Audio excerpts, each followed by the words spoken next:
It was supposed to be my birthday dinner. 30 years old, a milestone. I had spent the morning picking out the dress he once told me was his favorite, the one he said made me look like the woman he first fell in love with. I even curled my hair, sprayed on the perfume he bought me years ago when money was tighter, but his attention was endless. That was how I wanted to show up to our evening, ready to remind us both of the life we had built. At 3 in the afternoon, he called. "Heather, something came up at work. Last-minute trip. Don't be mad. I'll make it up to you when I get back." The words were rehearsed, clipped, like he'd practiced them in front of a mirror. I didn't yell, didn't cry. My silence was enough to make him hang up quickly. But as I stood there staring at my phone, a cold certainty flooded me. He wasn't working late. He wasn't flying out for a business trip. I knew exactly where he was going. 2 weeks earlier, his credit card had pinged my phone with an alert. A charge at the Marriott downtown. 2 nights, champagne added. When I asked him, he said it was a client he booked for. "Sometimes they comp it through me, babe. Nothing weird." He smiled too fast when he said it. He didn't know I'd checked the dates. One of those nights was when he'd told me he was stuck in traffic until nearly midnight. So that afternoon, I didn't sit at home waiting. I called a car, took the 40-minute ride into downtown Houston, and walked straight into the lobby of that Marriott. The air smelled of polished wood and expensive cologne. Businessmen in suits shuffled by, a few women in evening dresses dragging their rolling suitcases. I took a seat on one of the velvet lobby chairs facing the elevator, legs crossed, hands folded neatly over my purse. My heart hammered in my chest, but my face was stone. If he thought he could humiliate me in secret, he was about to learn what it felt like to be exposed. I didn't wait long. The elevator chimed. When the doors slid open, I saw him. My husband. My hard-working partner. He stepped out, adjusting his tie, and right behind him floated a woman half a head shorter than me, blonde hair spilling down her shoulders, laughing at something he whispered. She clutched his arm like she'd already claimed him. Her outfit left nothing to the imagination. My throat tightened, but I forced myself to stay seated until they crossed the lobby. Then I stood. "Heath?" His name slipped out of her mouth first, confused. My husband froze. His hand dropped from her waist. The blood drained from his face. I didn't raise my voice. I didn't need to.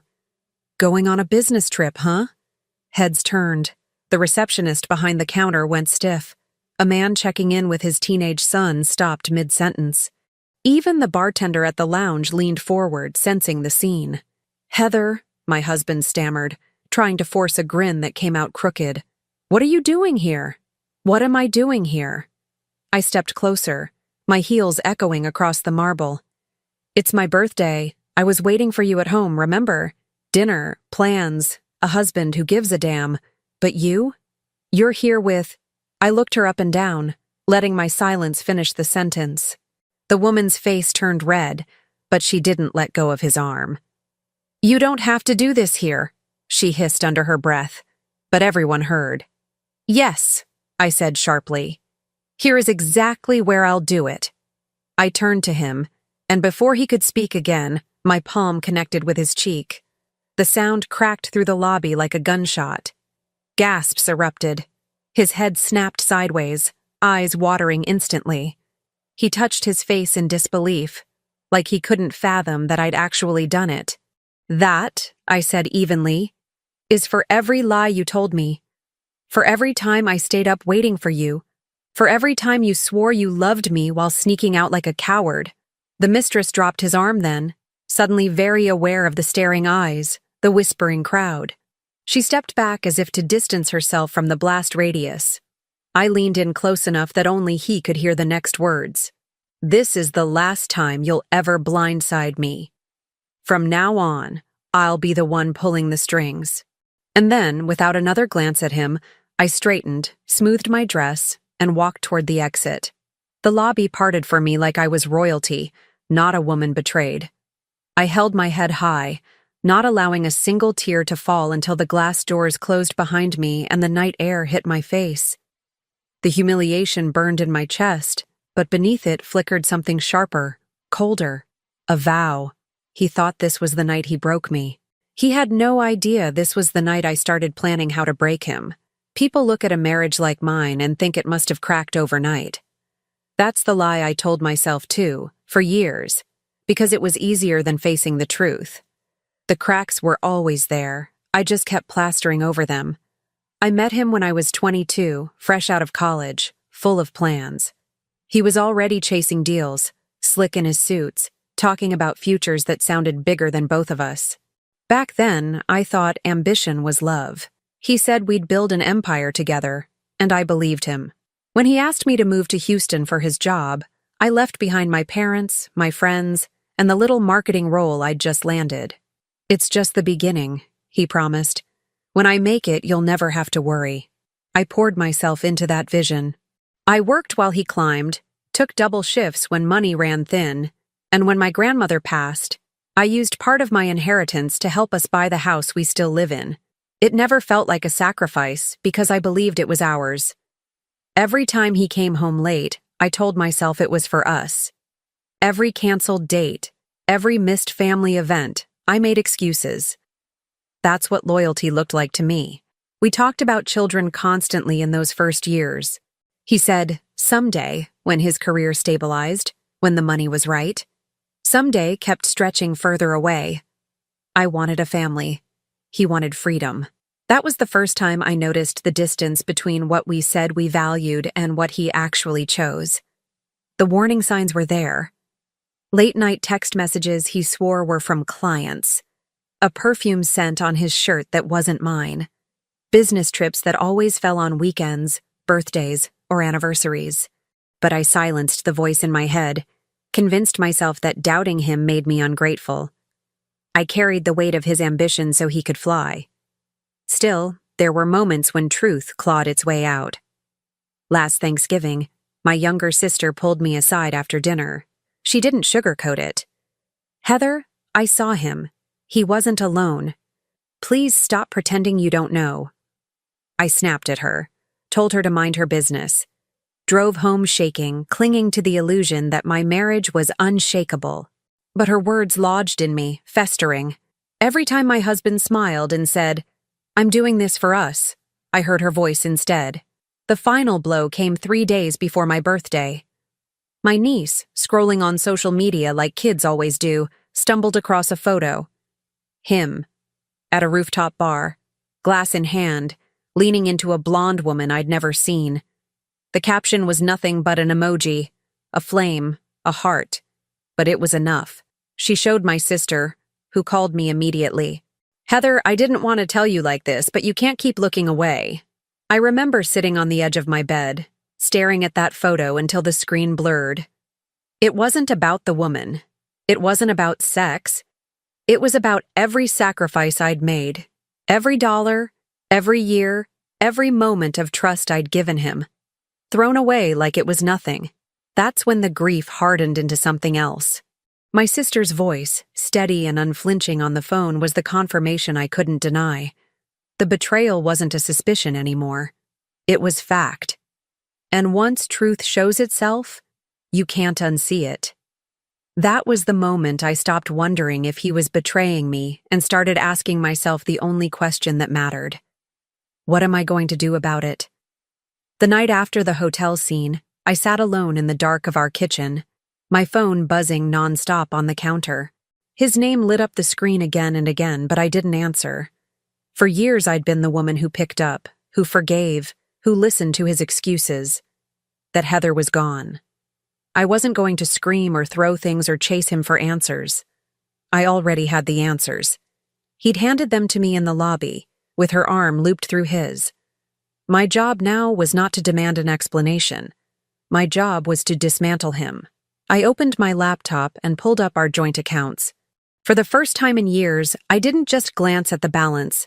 I combed through every charge, hotel stays, restaurant bills, a jewelry purchase I'd never seen.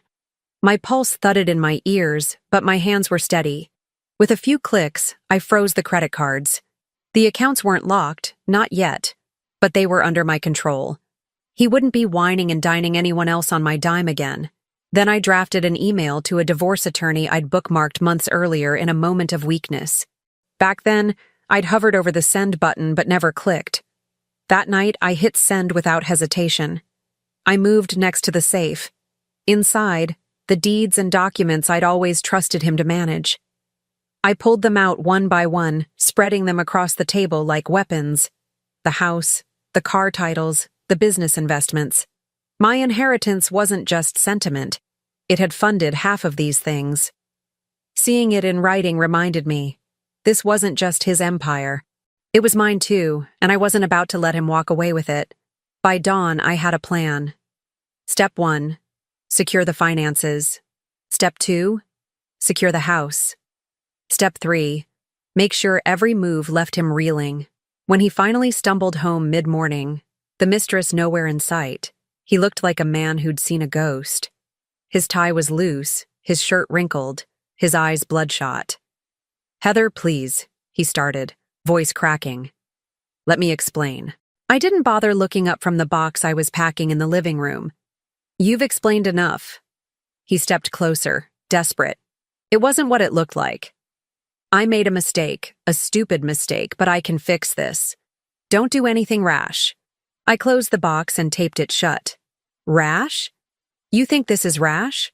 I stood, meeting his eyes with a calm that seemed to scare him more than the slap in the lobby. "I've given you years. I've given you my savings, my family's money, my loyalty. You took all of it and fed it to your ego. You don't get to call me rash." He opened his mouth, but I cut him off. "The accounts are frozen. The cards won't work. The house? Don't get too comfortable. And by the way..." I lifted the stack of papers from the table and held them against my chest. "I have copies of everything." The color drained from his face. He hadn't expected me to move this fast. He thought I'd collapse into tears, beg him to stay, cling to whatever scraps he offered. But I wasn't playing the role he'd written for me anymore. When I walked past him with the box, he reached for my arm. I pulled back sharply, my voice low but steady. "Don't touch me. Not unless it's through a lawyer." I carried the box to my car, loaded it into the trunk, and slid into the driver's seat. For the first time in years, I felt a strange kind of clarity. Not joy. Not yet. But purpose. As I pulled out of the driveway, I caught a glimpse of him in the rearview mirror, standing in the doorway with his hands on his head, looking smaller than I'd ever seen him. That image stayed with me, not as comfort, but as fuel, because this was only the beginning. He thought he could destroy me quietly. He had no idea what it felt like to be hunted. The first sign that my plan was working came 2 days later, just past midnight. My phone buzzed with a notification. 3 failed attempts on the joint credit card. Same gas station, same timestamp. He was trying to fill up his car, and the card kept getting declined. I could picture him standing there at the pump, sliding it through again and again, sweat forming at his temples as the clerk behind the counter looked on with pity. He probably fished for cash and came up short. He hadn't carried cash in years, too used to waving his plastic around like it made him untouchable. By the next morning, I had a voicemail. His voice was sharp, clipped. "Heather, this has gone too far. You can't just cut me off like this. We need to talk. Call me back." I didn't. Instead, I opened my laptop and watched as the balance in the checking account held firm under my control. I let the silence stretch. Word travels fast in our circle. Within a week, I got a text from a mutual friend, someone who had always been more his ally than mine. "Is everything okay? He looked rattled at lunch yesterday." I didn't reply. Let him sweat while people whispered. Let the story build without me lifting a finger. And sweat he did. One night, I came home to pick up more things. He was pacing the kitchen, his phone pressed to his ear, his voice low but urgent. I stood in the doorway and listened. "No, listen, I'll get the funds. This is just temporary. My wife, she's being difficult, but I'll handle it." I cleared my throat, and he froze mid-sentence. His head whipped around, eyes wide. I didn't say a word, just set my keys down, picked up the box I came for, and walked right past him. The silence I carried into every room cut deeper than any fight ever could. The mistress wasn't faring much better. A friend of mine from work spotted her at brunch with two girlfriends. They weren't leaning in with interest or envy. They were side-eyeing, whispering, shaking their heads. My friend said she looked miserable, stabbing at her salad while everyone else laughed at something she wasn't part of. It turns out sleeping with a married man doesn't earn you applause in Houston. And his family, they'd noticed too. His younger brother, someone who used to idolize him, showed up at my door one evening. "Heather," he said awkwardly, hands shoved in his pockets. "I don't know what's going on, but he looks like hell. Whatever he did, I'm not blind. I just wanted you to know you've got people on your side." That hit harder than I expected. For years, I thought they all saw me as the outsider, the girl who tagged along on his rise. But now, the tide was shifting. He wasn't the golden son anymore. He was the man who couldn't even keep his life together. And then came his first desperate attempt to reach me in person. I was leaving the grocery store, pushing a cart toward my car, when he appeared from nowhere. No suit this time. Just jeans, wrinkled shirt, and the kind of unshaven face I hadn't seen since college. He grabbed the cart before I could wheel it forward. "We need to talk," he said, breathless. I straightened. "Move." "No, Heather, listen, please. You don't understand what this is doing to me. I can't access my accounts, my cards don't work. I've got people calling me every hour. Just stop this. We can figure it out. I'll cut her off. I laughed. The sound startled even me. "You'll cut her off? That's your pitch?" His jaw tightened. "You're destroying me."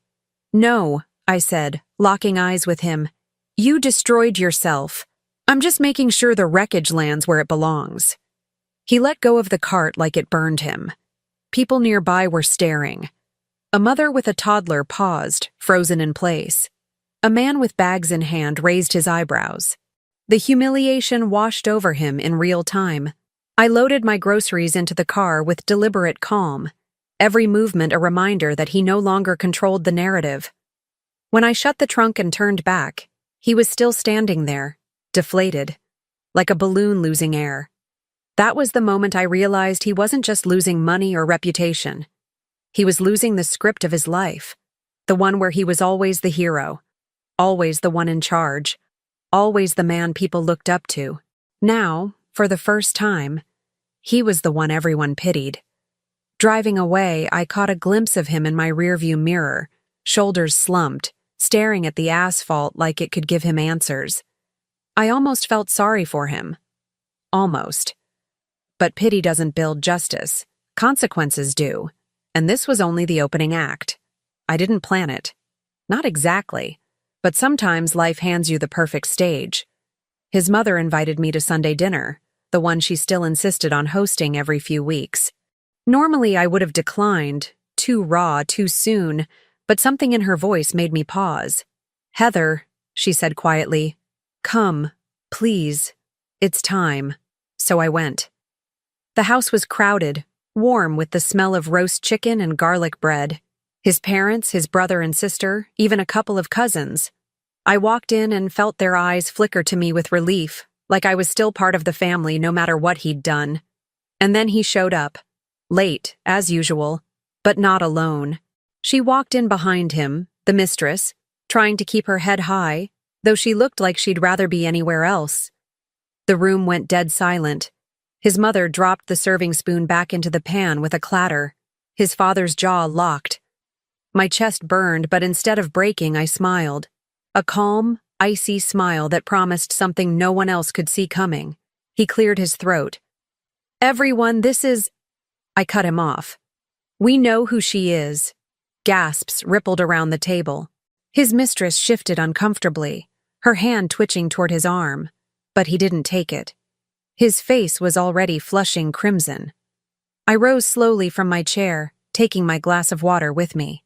"Do you know what today is?" I asked the room. My voice was calm, steady, the kind of tone that made people lean in. No one answered. "It's exactly 2 weeks since my husband told me he had to leave for a business trip." I let my gaze lock on him. The same trip that ended with me standing in a hotel lobby while he walked out of an elevator with her hanging off his arm. His brother cursed under his breath. His mother's hand flew to her mouth. His mistress froze like a deer in headlights. I turned slightly, addressing his father. Do you know what he said when I confronted him? He told me not to make a scene. As if humiliating his wife in public wasn't already the scene. My husband shifted uncomfortably, trying to form words, but I lifted my hand to stop him. The power of silence was mine now. Then I leaned forward, set my water glass down with a deliberate clink, and delivered the line that would follow him longer than any slap. I guess it runs in the family, I said coldly, letting my eyes flick to the mistress, because apparently loyalty is optional for him. But as of tonight, so is marriage. The words landed like a grenade. His father pushed back his chair, standing, anger etched across his face. You brought her here? Into this house? He thundered at his son. The mistress blanched, glancing at the door. My husband's mouth opened, but nothing came out. He was choking on his own arrogance, and for once I didn't throw him a lifeline. The room erupted into chaos, his mother shouting that she was ashamed of him, his brother demanding how long it had been going on, his sister shaking her head in disgust. Through it all, I stood calm, composed, watching him unravel. Finally, I picked up my purse. You wanted to play house with her? I said, my voice slicing through the noise. Fine, but don't ever forget.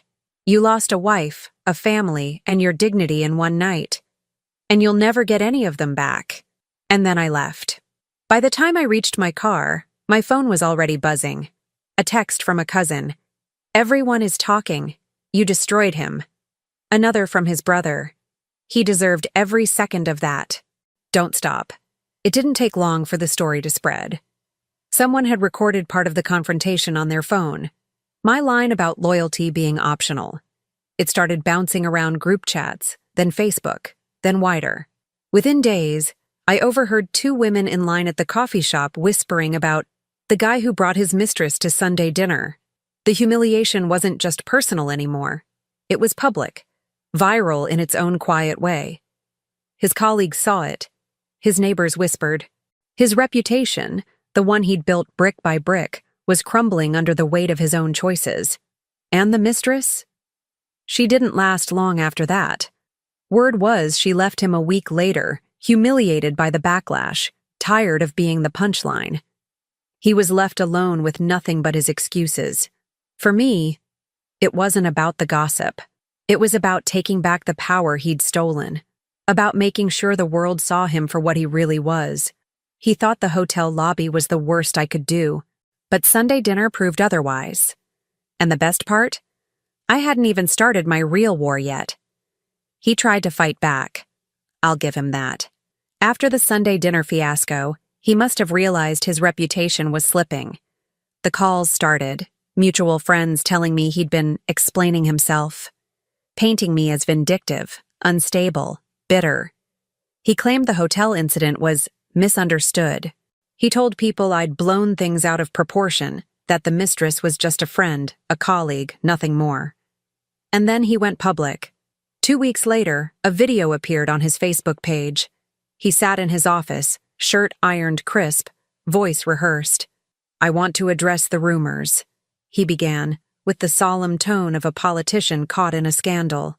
My marriage has been struggling for some time, and while mistakes were made, the truth is more complicated than what's been shared. Heather has been angry, and I understand that. But I want people to know, this is not the man I am. The comments flooded in instantly. Some sympathetic, but most suspicious.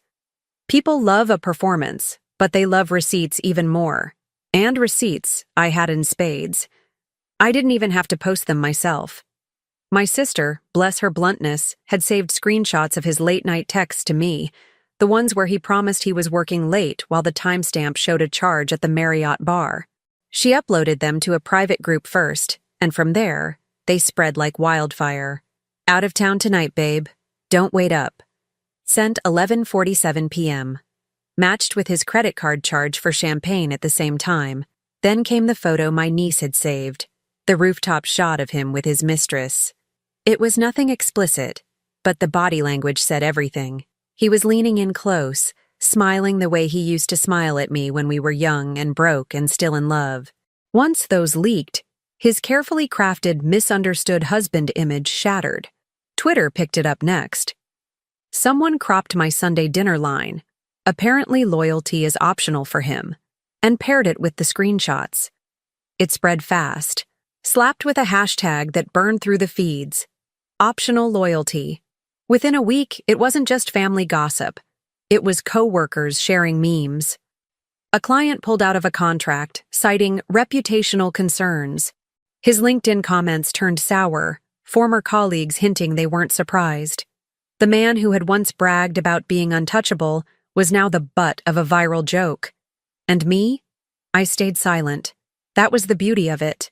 I didn't have to defend myself. I didn't have to explain. The truth was out there, raw and undeniable.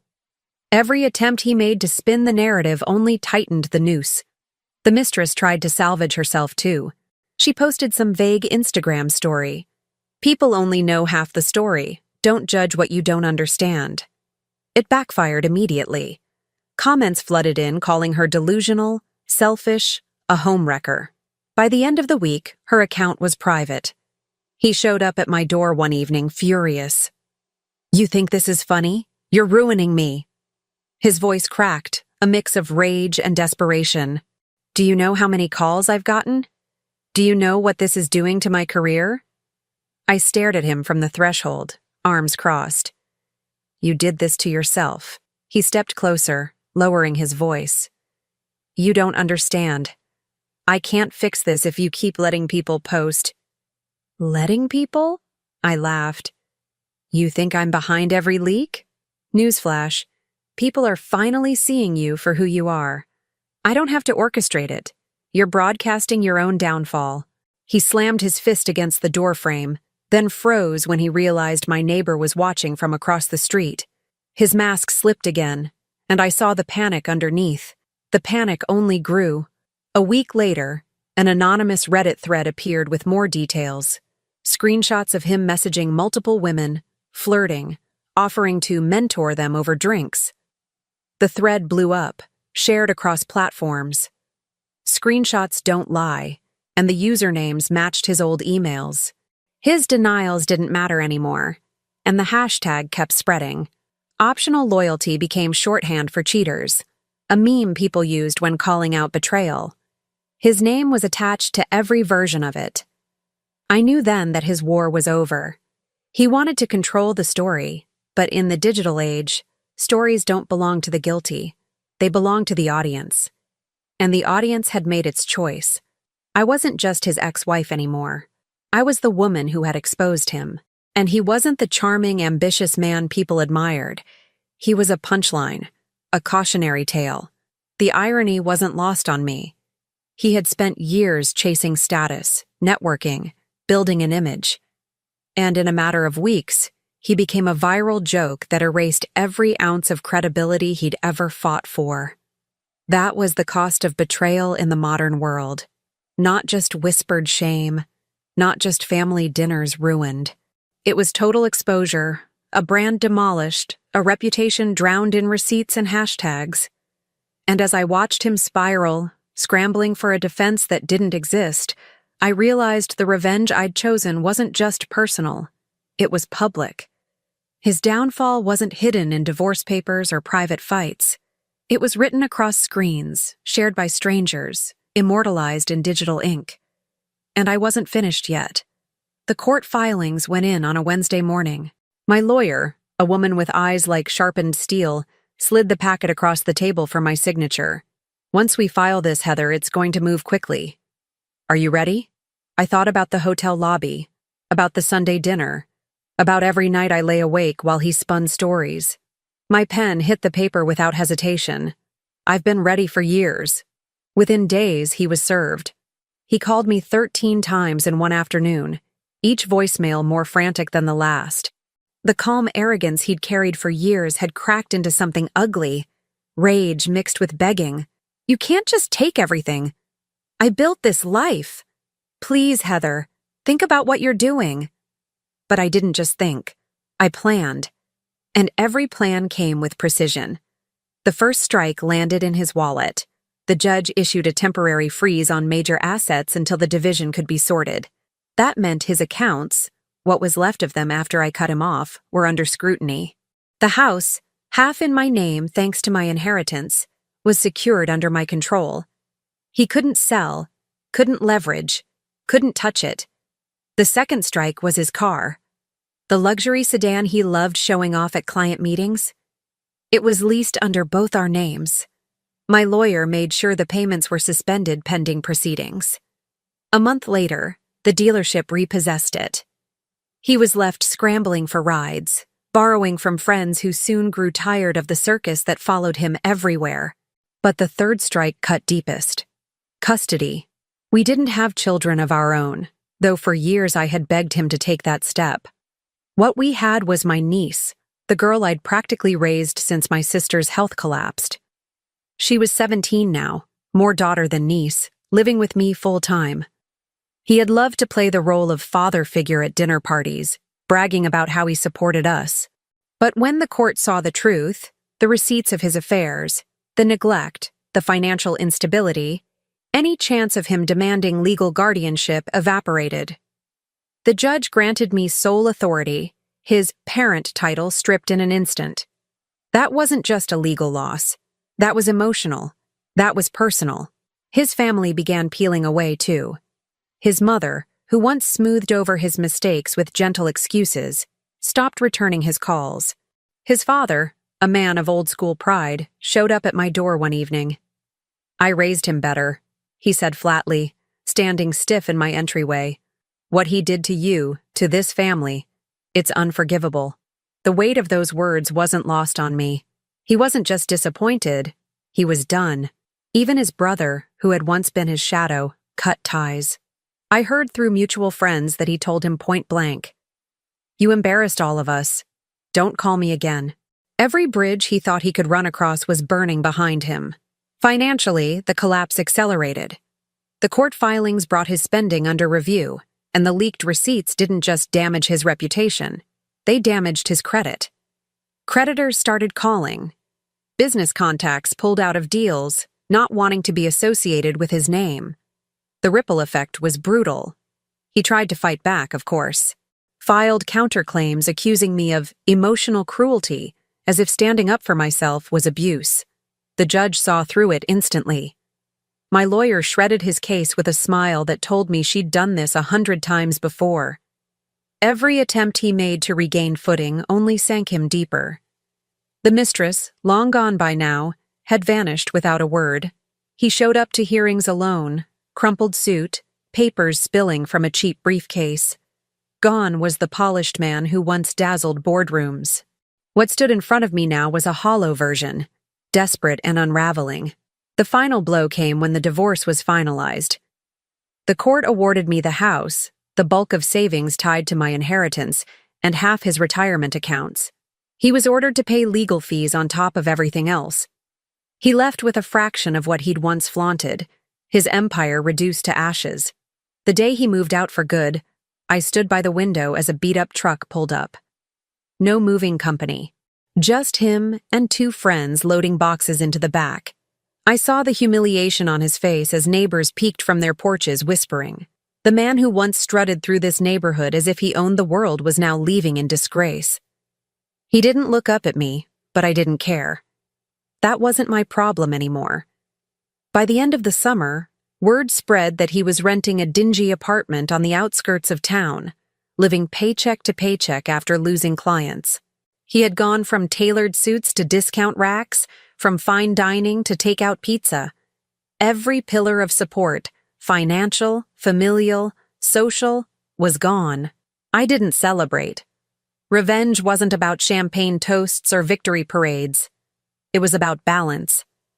It was about knowing he felt every ounce of the weight he'd once tried to dump on me. When I lay down at night, I no longer wondered where he was or who he was with. I no longer questioned my worth or doubted my sanity. The silence in my house wasn't loneliness. It was freedom. And he? He was broke, alone, disowned. Exactly where he put himself. It happened on a gray Tuesday, months after the divorce was finalized. I hadn't seen him in weeks, maybe longer. Life had moved on. My house felt like mine again. My niece was thriving, my work steady, my days filled with a quiet peace I never thought I'd know. And then he showed up. I was leaving the courthouse after signing the last of the property documents, one more nail in the coffin of our shared life. When I heard my name, his voice was thinner than I remembered, frayed at the edges. Heather. I turned, and there he was. But he wasn't the man I used to know. The suit he wore sagged on him, wrinkled and cheap. His face was hollow, dark circles under his eyes, the confidence that once dripped from every word stripped away. For a moment, I almost didn't recognize him. "Please," he said, stepping closer. "Just hear me out." I could have walked away. I should have. But something in me, the part that needed to see the ruin up close, stayed. "Go ahead," I said flatly.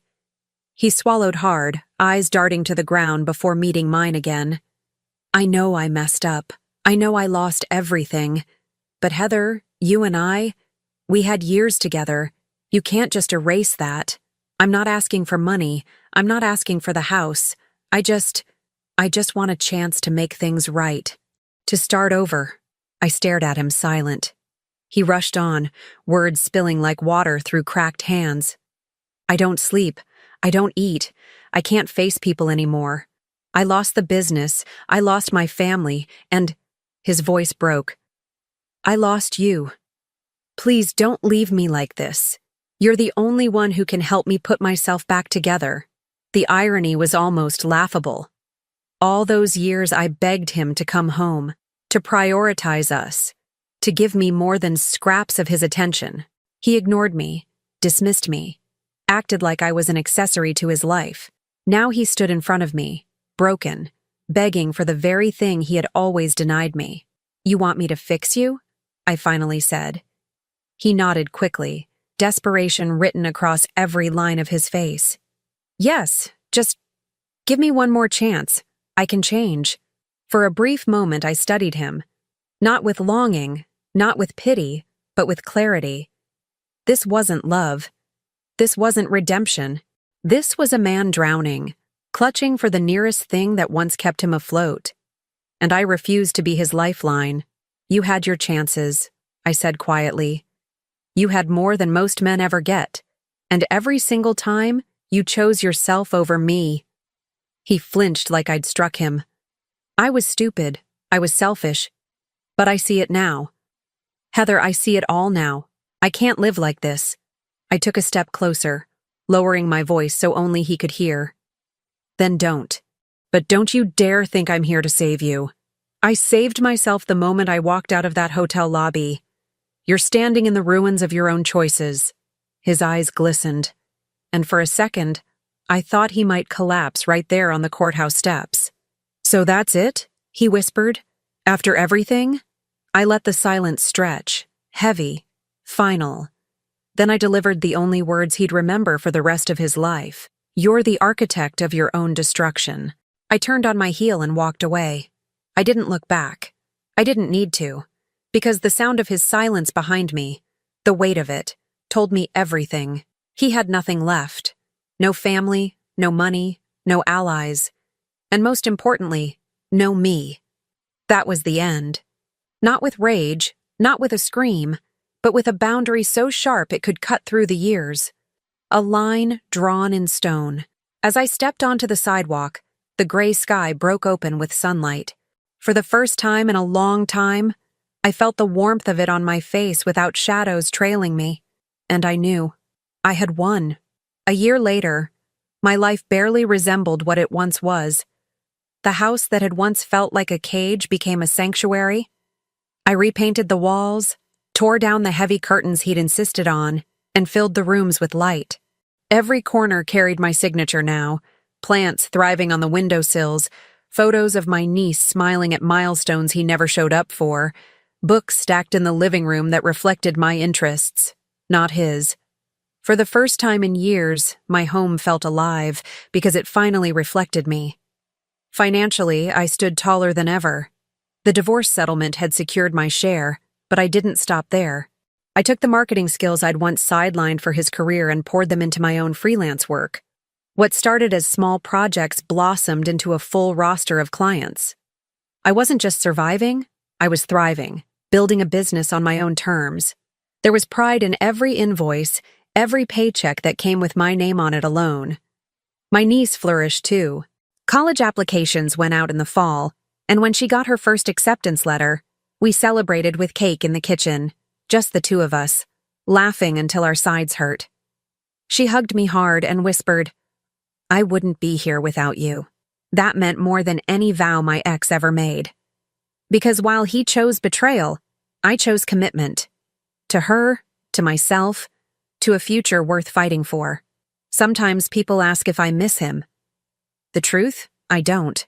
What I miss is the woman I used to be before I let him dim me. The girl who dreamed without compromise, who believed her loyalty was a gift instead of a leash. But that woman isn't gone. She's back, sharper now, stronger, wiser. Every so often I hear about him. Houston is a big city, but gossip has a way of finding its target. Word is he's renting a one-bedroom apartment near the freeway, scraping by on contract work. His friends don't return his calls. His family doesn't invite him to holidays. The mistress, long gone, moved to another city. He's become a cautionary tale whispered at dinner parties, a punchline in circles where he once commanded respect. But that's no longer my concern. His downfall is his story, not mine. My story is one of freedom. I wake up now without dread. I take morning walks through my neighborhood, headphones in, sun warming my skin, and I feel gratitude in my chest instead of knots in my stomach. I cook for myself, not because I'm waiting for someone to come home, but because I enjoy the taste. I sleep soundly in sheets I chose, in a bed that feels like peace instead of emptiness. Revenge gave me back my power, but healing gave me back my life. That's the difference. Destroying him was never the end game. It was clearing the path so I could rebuild without his shadow looming over me. Looking back, betrayal feels less like the end of something and more like the doorway I needed. Painful, yes. Shattering, yes. But it forced me into a new beginning I wouldn't trade for anything. I've learned that freedom doesn't come when someone else gives it to you. It comes the moment you stop waiting for them to change, to see you, to choose you. Freedom is when you finally choose yourself. And that's what I did. So when people whisper about my ex, when they share his downfall like the latest headline, I don't flinch. I don't gloat. I simply smile, knowing that I walked away from the wreckage and built something better. Because in the end, betrayal didn't break me. It freed me. And I'll never let anyone chain me again.